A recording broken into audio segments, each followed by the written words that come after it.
Se o Fernando Diniz tem o pipi do tamanho do Kid Bengala, ele tava grávido dele mesmo.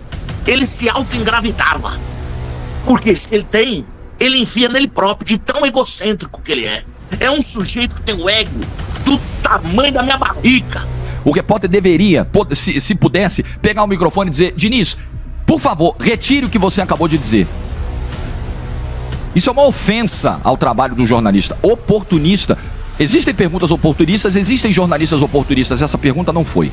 Então agora é a hora da convicção do Pedrinho e do Alexandre Matos. Agora a gente vai ver se o Fernando Diniz ficou porque ele deu um desabafo justo e aí deixaram, com medo da repercussão ou para não começar o ano de forma turbulenta, ou se de fato eles acreditam. Ô, Milton, vou te falar uma coisa. Uma vez o São Paulo jogou com a LDU. Eu não lembro se era Libertadores ou se era Copa Sul-Americana. E eu sei que o São Paulo tomou um pau de 4-2. Só que o primeiro tempo foi 3-0. E o São Paulo, tomou 3 gols em 25 minutos. Eu tava trabalhando, ancorando esse jogo. Ele teve a manha, te juro, você pega no YouTube esse jogo. Ele chegou na coletiva e falou assim: o time melhorou muito. Para vocês terem uma ideia, o segundo tempo a gente ganhou de 2-1. Ele esqueceu o primeiro tempo, que ele tomou 3-0, e teve coragem de dizer que o time ganhou de 2-1 no segundo tempo, que ele melhorou o time e que o time ganhou de 2-1 no segundo tempo, e ele tomou 5-2. Esse cara, ele tem o ego. Olha, desculpa. O Gabi não gosta muito das minhas analogias, mas eu não sei viver sem elas. Eu vou fazer bem suave, que é só para quem é entender. Se o Fernando Diniz tem o pipi do tamanho do Kid Bengala, ele tava grávido dele mesmo. Ele se auto-engravidava. Porque se ele tem, ele enfia nele próprio, de tão egocêntrico que ele é. É um sujeito que tem o ego do tamanho da minha barriga.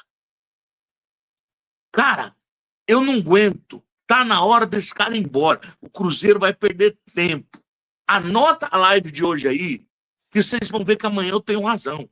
Nós vamos estar... É uma criança. Você já viu uma criança quando tá dando papá pra ela e ela já comeu? E a comida vai... E a mãe tá enfiando a colher na boca. Tá... Não desce mais. Ele não me desce mais. É igual aquela mulher que está casada com ela, que você não aguenta o cheiro dela. Não aguenta abraçar, beijar. Eu já tive um casamento assim. Eu fui embora. Porque você não aguenta a voz. Eu não aguento mais a voz do Diniz. Chega. Chega. Acabou. Estamos perdendo tempo. Eu também não minto. E graças a Deus que eu tenho testemunha, né, hoje. Uma vez, foi no nosso programa 98 Futebol Clube, numa época muito bacana da minha vida, que pude trabalhar lá com o Guilherme Melo, com uma galerinha boa. Foi um pessoal, dirigente lá, não vou dizer do time, tá? E o Marcelo Oliveira trabalhou lá, nesse time. E a frase foi: fomos campeões apesar do Marcelo Oliveira. Muito tempo se passou e o Marcelo Oliveira foi trabalhar no Palmeiras. Eu escutei a mesma coisa de 2 jogadores do Palmeiras de ponta. Que o Marcelo Oliveira distribuía a camisa e mantinha um ambiente legal. Só. Que tática, tecnicamente... Mas às vezes isso basta. Mas é o que eu acabei de falar do Renato Gaúcho. Às vezes isso basta. Capitão, o problema do Cruzeiro ia estar resolvido numa tarde, dentro do quarto do hotel, cheio de cerveja, cheio de puta, com o Renato Gaúcho, o Gabigol, o Matheus Pereira, o Mateuzinho Wallace, convida o Fagner, chama também o lateral esquerdo, o Marlon, o Cássio gosta de tomar um Guaraná, convida um dos zagueiros, faz uma reunião, mas, olha, uma tarde ali, que eles conversando, o churrasco, no outro dia tem treino e o Cruzeiro moe 90% dos times do futebol brasileiro. Sem precisar de muito esforço, tá? Porque a boleirada tem que estar feliz, sabido? O jogo tem que ser leve. O futebol tem que ser divertido. Não tem que ter um sujeito chato exigindo que o goleiro passe de rosca. O goleiro não é o Rivelino. O Cássio não sabe lançamento, não sabe... Se o Cássio fosse bom com o pé, ele era centroavante, não era goleiro. Ô, gente, não tá dando no meu saco, tá? O Diniz tá dando no meu saco. A minha mulher chegou para mim. Aliás, parabéns à minha esposa, hoje faz aniversário. Tá me Parabéns a aguentando ela aí já. aí, Portuga. Um bom tempo, chegou agora há pouco do trabalho aqui. Aí tá me aguentando aqui. Mas eu vou dizer uma coisa para vocês aqui. A minha mulher, todo dia de manhã, ela olha para mim e fala. É que ela parou agora nas férias, né? Mas naquele mês lá, o Cruzeiro tava no Brasileirão, ela fala: e aí, já demitiu? O quem? O Diniz já saiu? Por quê? Tava perturbando a minha vida. O meu café da manhã era ruim, a minha vida era ruim. Ele prejudica a minha vida. Não, é duro. Não é possível. Olha, não dá para gostar do Diniz, gente. Não dá para gostar do Diniz. Você já... Vamos supor, Cabido, seja sincero comigo, Leandro. Vamos supor que o Cruzeiro demite ele hoje à tarde. Você acha que o telefone dele vai tocar com alguma equipe grande? Estou falando de time grande, do futebol brasileiro. Você acha que alguém mais vai querer contratar? Todo lugar que ele passou foi uma alegria quando chegou, outra alegria quando saiu. Parece um amigo meu que eu trabalhei aí. Mas foi isso que aconteceu. Mas foi isso que aconteceu com ele quando ele saiu do Fluminense. Então, é uma alegria quando chega e outra quando sai. Demorou Você acha muito. que time grande? Ele treinaria que time, Leandro? Qual time treinaria ele, procuraria ele hoje, Leandro? Dos 12 grandes, eu acho que ninguém.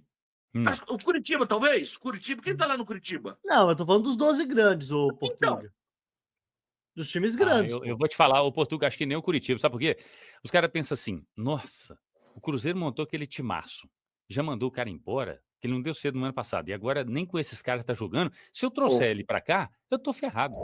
E o Fernando Diniz também foi mal ao responder a pergunta de um jornalista do portal Metrópolis, que educadamente, elegantemente, tocou num ponto pertinente. O Diniz vem de um 2024 péssimo, um dos piores anos da carreira dele. E aí o jornalista pergunta: Diniz, o que você tira de lição de 2024 para 2025?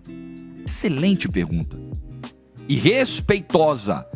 E o Diniz diz: não, essa pergunta é muito fácil de fazer, mas difícil de responder, minimizando o trabalho do repórter. E diz que classifica a pergunta como oportunista. Uma pena que hoje você não pode ter essa réplica, porque o repórter deveria, se pudesse, pegar o microfone e dizer: Diniz, por favor, retire o que você acabou de dizer.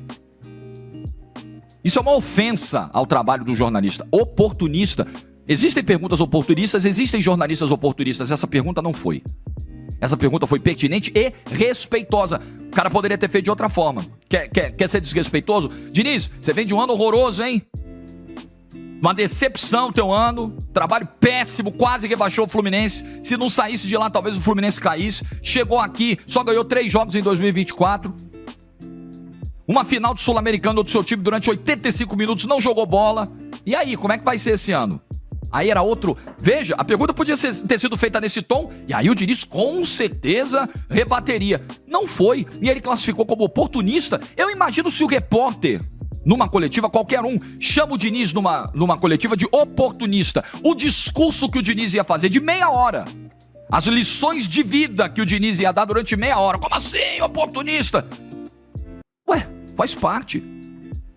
Você vai ter que lidar com isso, com pergunta incômoda, com pergunta sobre pressão, com pergunta sobre cobrança, com pergunta eventualmente sobre crise. Ora, e toda pergunta mais incômoda vai ser taxada como oportunista? E toda crítica mais pesada vai ser tratada como não embasada? Descartável? Quem é público precisa lidar com esse ônus. É muito gostoso o bônus, inclusive salarial.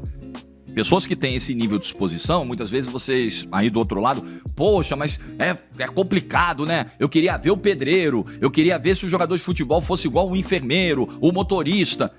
Não é isso que está em discussão. A questão é, esse cara, ele ganha um salário muito acima da média, realmente, por vários fatores. Alguns deles, porque o futebol movimenta muito dinheiro e porque esses caras têm um nível de exposição tão grande, tem um sacrifício de vida pessoal tão grande que financeiramente a coisa tem que compensar. Então o cara já ganha muito bem para lidar com a crítica, não com a ameaça, não com a agressão. Não é isso que eu defendo, mas para lidar com a crítica. Você já ganha um puta salário, irmão. É por isso. É também por isso. Então você precisa fechar a casinha. Sabe o famoso fechar a casinha? Errou, irmão. Deu ruim. Fecha a casinha.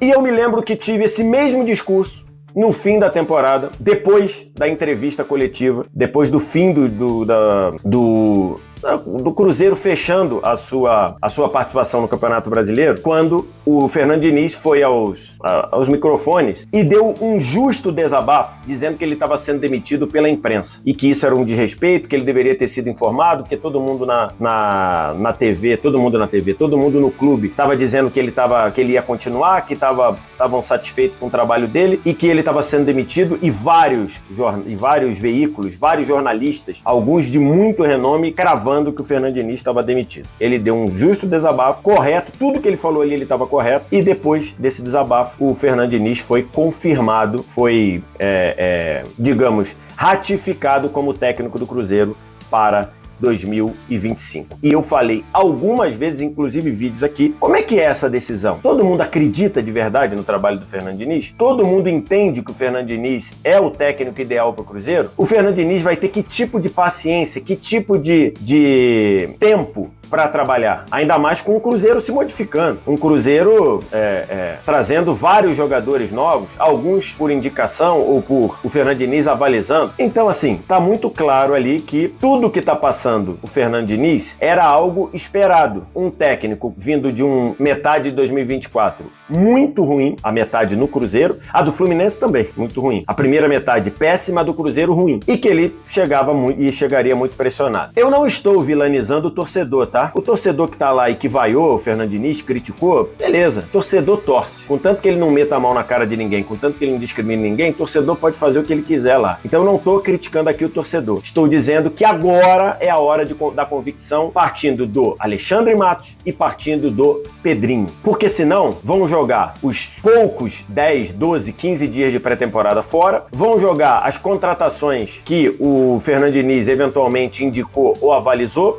não jogar fora porque eles estão contratados pelo Cruzeiro, mas vão ter que trabalhar com esses jogadores que podem não ser os preferidos de um eventual próximo treinador. Então agora é a hora da convicção do Pedrinho e do Alexandre Matos. Agora a gente vai ver se o Fernando Diniz ficou porque ele deu um desabafo justo e aí deixaram com medo da repercussão ou para não começar o ano de forma turbulenta, ou se de fato eles acreditam, porque o começo de temporada do Cruzeiro é compatível com o tamanho do desafio. Um clube que está mudando de mentalidade, um clube que começou 2023, 2024 querendo dar um passo à frente em relação a 2023, começa 2025 pensando em brigar pelos títulos grandes. Um time que tem vários jogadores novos, vários titulares novos. Um time que tem uma filosofia, um trabalho muito autoral do seu treinador e que claramente esse trabalho autoral não foi assimilado como deveria na metade do ano passado, na metade que o Fernando Diniz estava, um pouquinho menos da metade que o Fernando Diniz estava no Cruzeiro. Nenhum time vai estar pronto, nenhum time vai se construir, tá pronto, eu vou até trocar, nenhum time vai se construir no dia 24 de janeiro. Tirando a Supercopa do Brasil, que é um torneio muito particular, né, disputado entre o campeão brasileiro e o campeão da Copa do Brasil, nenhum time ganha título no final de janeiro ou no início de fevereiro. A única possibilidade é a Supercopa do Brasil. Então, o que tem de diferente no Cruzeiro? O que tem de inesperado no Cruzeiro? Nada. Mas nada do que aconteceu com o Cruzeiro, nem os jogos lá da FC Series, nem o jogo contra o Atlético, um time com boa parte do time principal, nada é novo, nada é inesperado, tudo dentro do que a gente imaginava. Mas agora é a hora que Pedrinho e Alexandre Matos têm que ter convicção na decisão que eles tomaram na última rodada do Brasileiro, no dia 8 de dezembro.